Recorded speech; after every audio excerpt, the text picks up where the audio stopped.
সালাতে দোয়া কবুলের 3 জায়গা।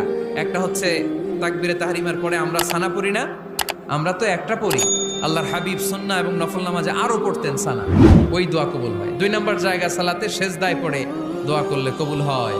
আকরাবু মা ইয়াকুনুল আবদু মির রাব্বিহি ওয়া হুয়া সাজিদ ফাকসিরু ফিহি দুআ। বান্দা যখন সেজদায় লুটিয়ে পড়ে বান্দা আল্লাহর সবচেয়ে কাছে চলে যায়। তা কিন্তু বিশ্বনবী বলে সেজদাটা তোমার রবের কুদরতি পায়ের উপরে পড়েছে, সেজদায় পড়ে দোয়া করেন। সালাম ফিরানোর আগে বিশ্বনবী দোয়া করতেন, লা ইউসাল্লিমান্না আহাদুকুম হাত্তা ইয়াতাআওয়াযা মিন আরবা'a। আল্লাহর হাবিব বললেন 4 জিনিস থেকে পানাহ না আছে আমার কোন উম্মত যেন সালাম না ফিরায়। তারা যেন পড়ে আল্লাহুম্মা ইন্নী আউযু বিকা মিন আযাবিল কবর, আউযু বিকা মিন আযাবি জাহান্নাম, আউযু বিকা মিন ফিতনাতিল মাহইয়া ওয়াল মামাত, আউযু বিকা মিন ফিতনাতিল মাসিহিদ দাজ্জাল।